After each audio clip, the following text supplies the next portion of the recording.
So here we go. This is your calculator paper and we're rounding to 2 decimal places. So underneath the 7, that's the second decimal place. It's just like normal rounding. We look at the next number.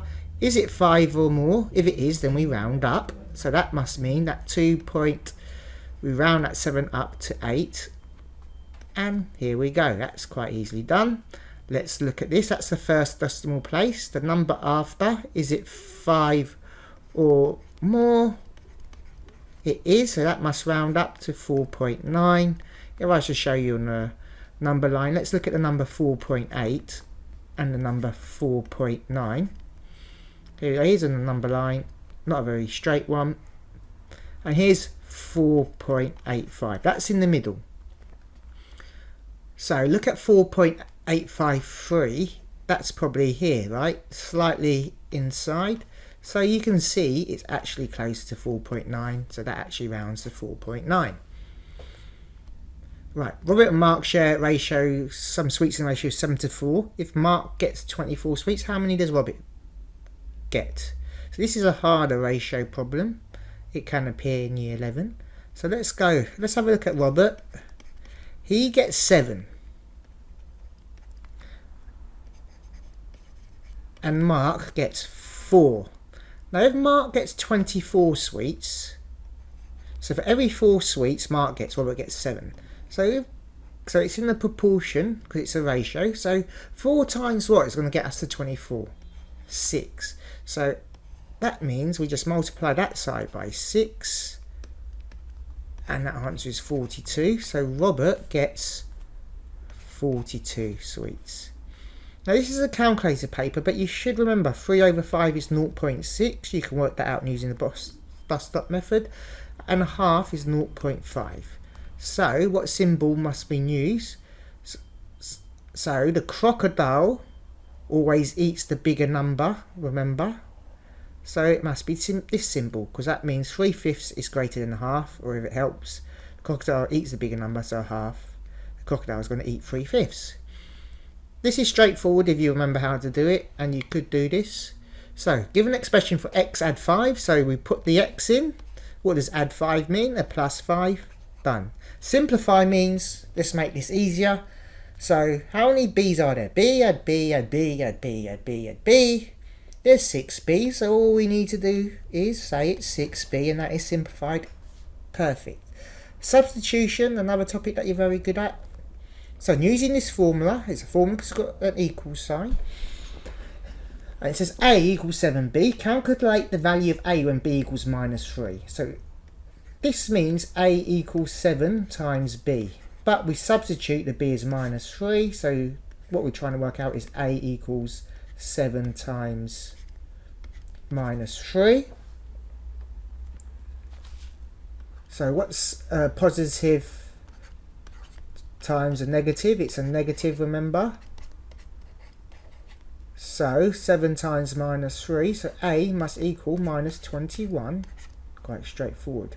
Now this is expanding brackets, and if you expand brackets you multiply it across like this, and 5 times A is 5A, and 5 times 4 is 20, and the answer here is 5. So here we go again, expand. We can only multiply the numbers together.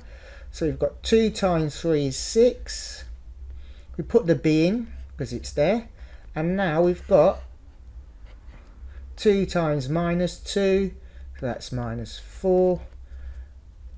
If I was to show you as a square to help you make sense for this top one, imagine you've got 5 here.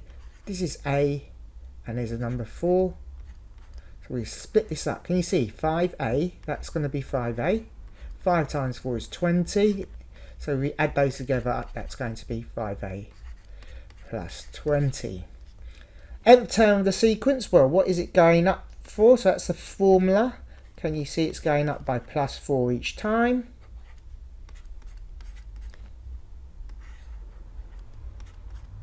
So we know, and we write n for this, it's in the 4 times table. So we write 4n.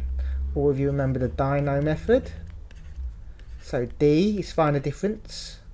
DI is for find the difference. N is for the nth term, put the n in. Now 0 is for the, because this number is the first term. So you could go backwards now. So that's going to be minus 4, right? So that 0 term is going to be 3. But another easy way is write the 4 times table underneath. So that's 4, 8, 12 and 16. So what's the difference between these? How do you get from 4 to 7? Or 8 to 11? Or 12 to 15? Can you see? It's plus 3 for all these. So the nth term for this is actually just 4n plus 3. And can you see the 0 term is 3, so you can add the 3 there. Right, let's simplify. We can only simplify like terms.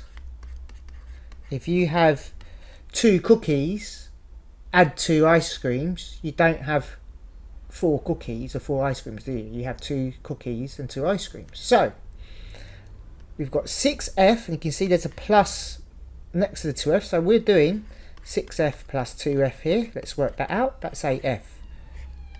Now this is where you get fooled. That's minus 3g minus 5g, minus 3g minus 5g. So remember, on the number line you carry on counting backwards, and that's going to equal minus 8g.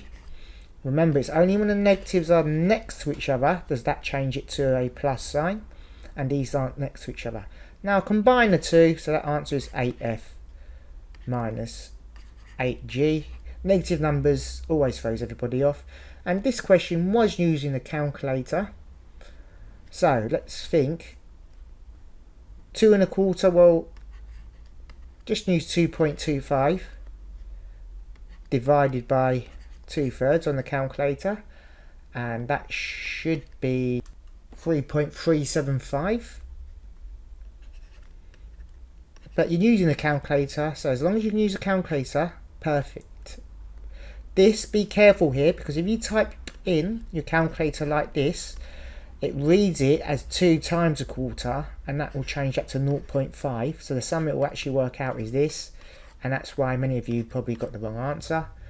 This means the cube root of 1728, and you just need to press a second function on your calculator, because that's the square root, and the cube root button is the second function on this, and you just type that in, and that answer is 12, because 12 times 12 times 12 is 1728, and that is going over all the questions that you got less than 50% correct. I hope that helps you and recaps your memory. Well done, girl.